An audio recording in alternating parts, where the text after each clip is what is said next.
Hello everybody, it's Trent Suing. It's March 28th at 1:07 p.m. I've made a lot of claims to all of you that I know all truths, that I can find all lies, that I can predict the future. Well, I guess it's time now I give you some proof. Y'all are aware of things that have been taking place lately. Therefore, I am going to prove to you that I know all truths and I have rock solid evidence of all of these. So, I am going to solve the intent to commit murder, the attempt on murder, as well as every single person who had play into it and how they had a part in it. It all started with my documentary, Trent Suing on how to solve all the problems in the world. When you see me moving around a lot, and you'll see as I describe this, I'll be talking and walking, because what it does, by walking around, it helps keep all the blood flowing through my body, because when I use this much of my brain, I have to have the constant circulation of blood flow in order to keep enough oxygen up into my brain to keep it acting properly, functioning as quickly as I need it to. Now, to get into the intent to commit murder, I'm going to have to walk you through the process. And I'm going to go rather quickly, so don't be afraid to stop the video, back it up, and listen. So, as my documentary has come along and as I was gaining my consciousness, I started posting that I was willing to give away my assets if anybody could prove that I wasn't telling the truth. Everybody in my group text, the 7 people, got concerned. All of them started thinking about greed, as well as a plot started coming about. The plot wasn't initially to murder. The plot initially was to get me locked up in a psych ward so that they could gain control of my assets. My daughter Alexis, she was told by 3 people not to come here. Nobody wanted her here. Everybody knew that that would be the worst thing that could happen. Ashley told me she was not coming. And then I found out en route, as they're here, that Alexis was actually driving her. As they were driving here, I kept asking questions and Ashley wouldn't answer them. She was avoiding any questions I was asking. When they got here, Ashley acted weird.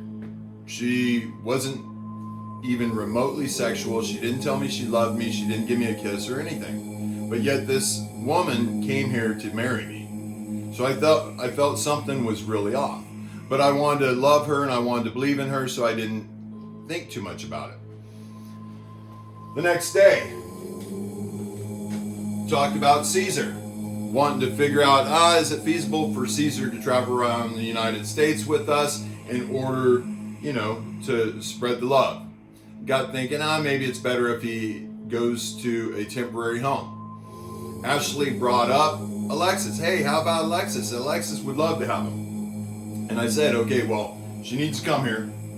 I need to have a conversation with you guys to make sure you perfectly understand how things have to play out. Alexis, Ashley came over here. They sat right there on the bed. I provided them with a sheet that they read. I'll provide you with that sheet. I still have it. Exact instructions on how to take care of Caesar, not to talk about my story because people won't understand it, about Nancy as far as buying the home. I was willing to sell it for about 1/3 of the price just so I could liquidate assets and get busy doing what I need to do. Well, they instantly agreed, told me they loved me, and they even Alexis told me, she stood up and she said, Dad, I totally believe you. Even my fiance believes you're the Messiah. And I said, well, I'm not the Messiah, but I want to talk to your fiance and I look forward to meeting him.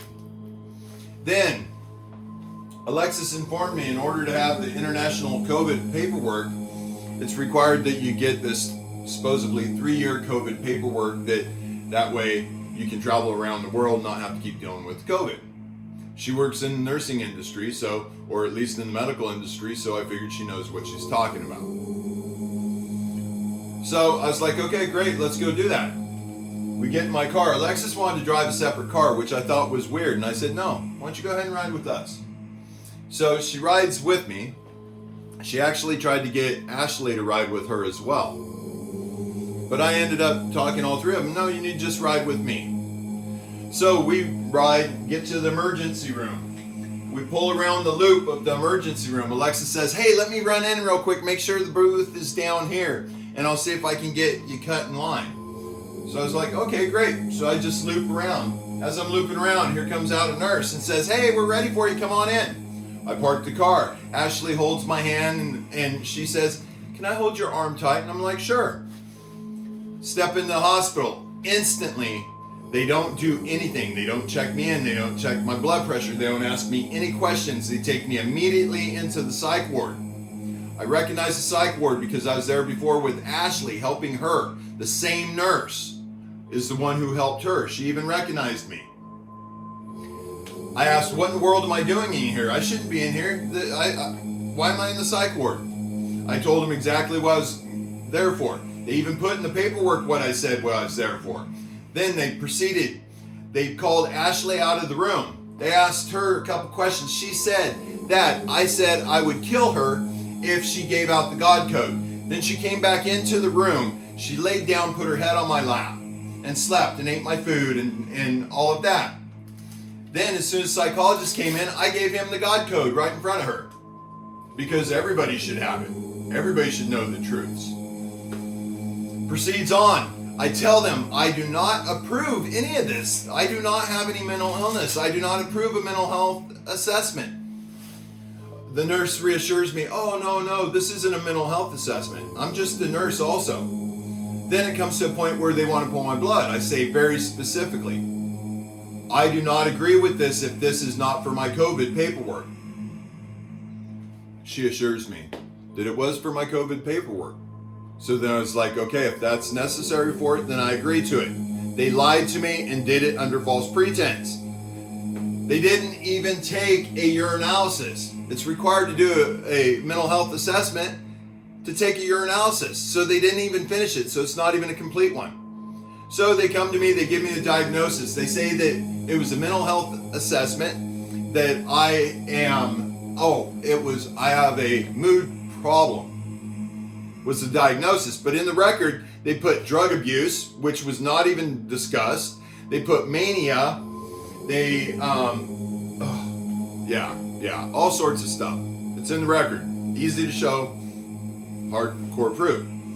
Well, they're not able to hold me because there's nothing wrong with me.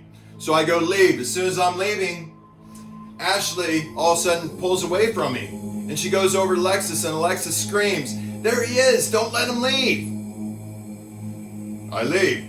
I go out to a vehicle. I ask Ashley, hey, please come join me. What's going on? This is ridiculous.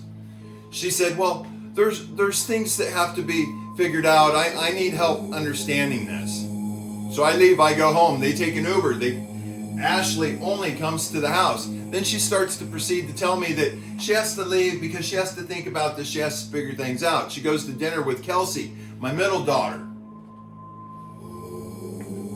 Then it starts getting deeper. My middle daughter has heard Ashley brag about how she is getting everything in the will.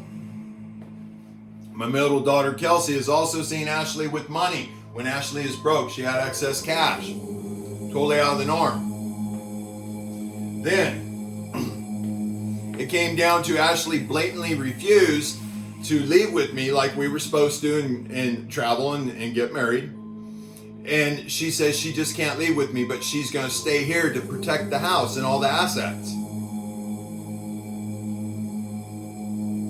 So I go ahead and decide, well, obviously this isn't working. I just got assaulted by the emergency room and an illegal mental health assessment.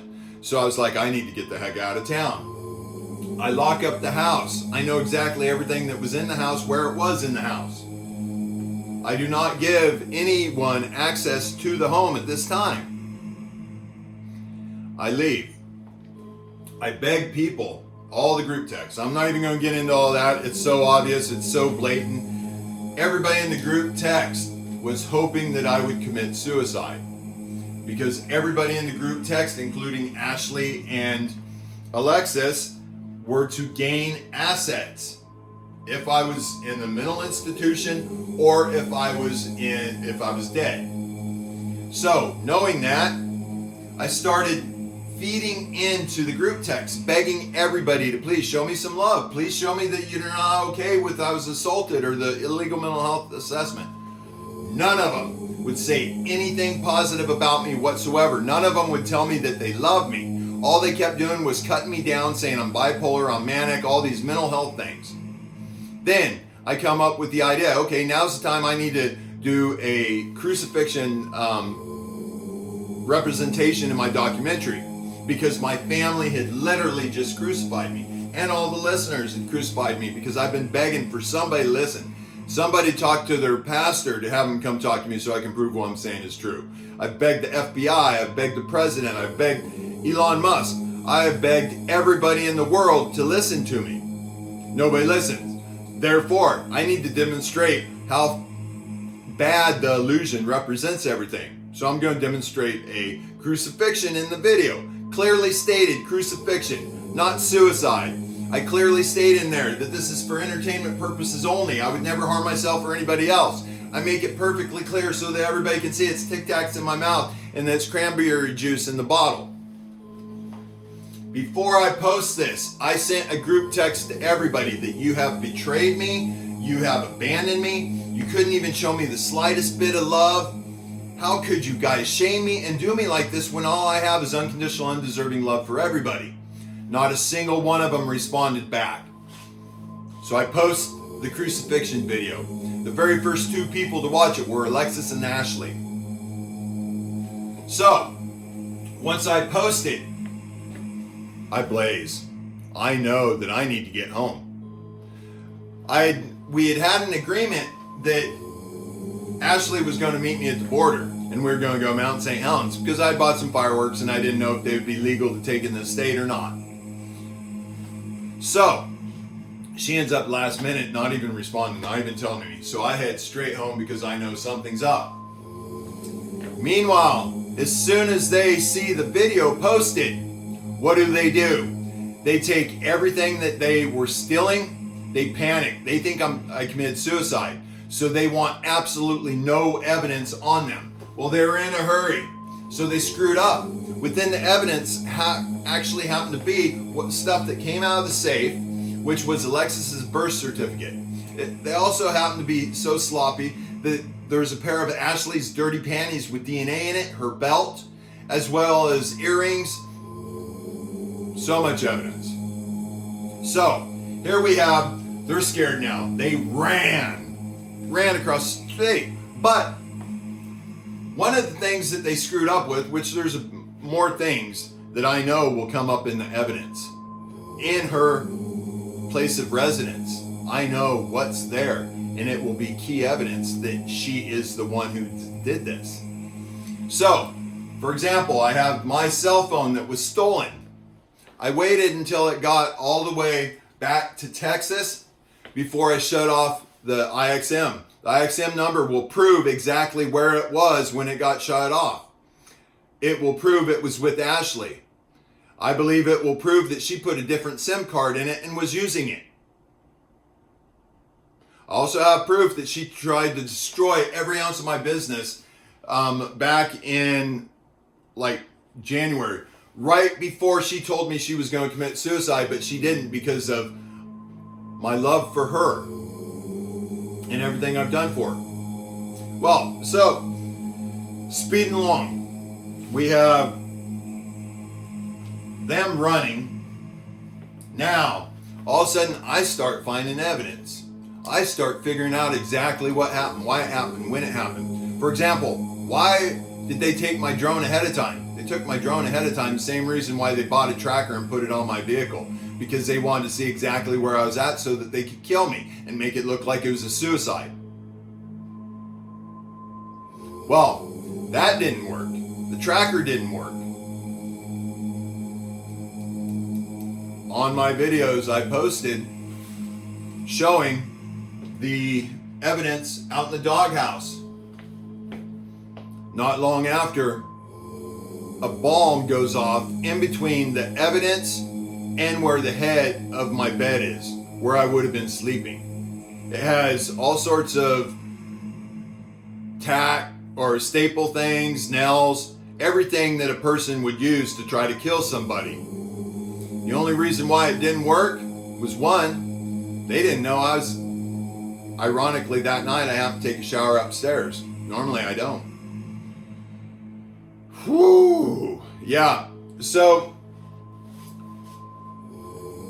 what they were attempting to do is blow up the evidence because they knew something was going to make them look guilty. They blew up if they did not do the bomb, then the unexploded part of the bomb, I feel very strongly, will somehow tie to Russia. But what makes even more sense though is Ashley's aunt, Kim Strobel. I have seen in her possession kegs of gunpowder. Her family owned the Philomath gun shop. The family's grown up around weapons their whole life. Kim worked at Coastal Farm in the gun shop area. So if the explosive does not tie to Russia somehow, then the explosive is definitely done by Kim Strobel. I messaged her. I've been messaging everybody, begging them to please tell the truth, because otherwise they're going to end up getting charges for, intent to commit murder. Kim Strobel has read all my messages, but she marks them unread because she doesn't want me to know she read the messages. Why is that? Very suspicious. There needs to be a search warrant to go through her residence, see if there's any proof of the ability to make an explosive, gunpowder, whatever. Ashley Strobel needs to be arrested, and she needs a search warrant to go through her belongings. I know of evidence that she will probably have in her possession that I bought. I have the receipts on Amazon and everything that will prove that she is the one who burglarized, and yeah, it all ties together. Now, let's go to the charge nurse. Evidently, Alexis communicated with her ahead of time. This charge nurse is the one that just recently said I was going to kill everybody. The one prior is the one who assaulted me and did not give me any of my rights and said that the police were unavailable and all this. She's been trying to cover up the attempted murder. She knew about it. Even more evidence. Alexis and Ashley called one of my clients that I just found out just a few minutes, not long ago. Called one of my clients and mentioned about me giving my assets away and how mentally ill I am. Never talked to her before. They just randomly called to find out about this. Kim Strobel heard Ashley say that it's all about the money and the free tattoos and a place to live. Alexis, my eldest daughter, as soon as she tries to get the legal health assessment done and get me locked up, since that doesn't work, she sends me the most horrendous text ever saying I have been the worst thing in her life, that all I've ever done has been extremely abusive to her. I have court records up the yin-yang to show that that is absolutely not true. Ashley is now trying to cover her tracks. She's even gone to the extent of trying to make everybody think that she said she doesn't want to have contact with me clear back in December. That's not even realistic. I know what's going to happen. What's going to happen is, if you guys do not act extremely quick as far as the Corvallis Police Department, Alexis, Ashley, the charge nurse, and good possibility the rest of the people in my group text are going to commit suicide. I know. I have proof. Time ever since I got back into the home when I returned after the 4-day trip, I even told Ashley, time is going in reverse. everything that played out is going to start playing out backwards. It has to the T. From them going back, everything exactly like it did before, to me giving access to my tools, because before all this started, I was going to give my dad all the tools, but then once this happened, I said nobody gets anything. Now I've already told my father that as soon as I get the keys to my motorhome, he can have all the tools and equipment. That's all that's important to him. He can have it. I don't care. Everything is literally going in reverse. The important part is to remember when Ashley tried to destroy my business before all of this started. The night before, she told me that she almost committed suicide. We're very quickly getting back to that date, and I know this young lady will commit suicide. I do not want any harm brought to anybody. I am doing all of this to protect everybody. But in order to protect the citizens of Corvallis, to protect my neighbors, these women have to be arrested immediately. Cut and dry. I have all the evidence you could possibly need to link them together. I have DNA. You guys have a pistol that wasn't working, but yet a round was in the chamber and the magazine was full. We need to be very proactive with this. I have every single thing you need to rock solid solve this case. Let's speak to the DA. Let's get the ball rolling. Otherwise, they're going to try again, and this time they'll probably be successful. It's literally that simple. Please help.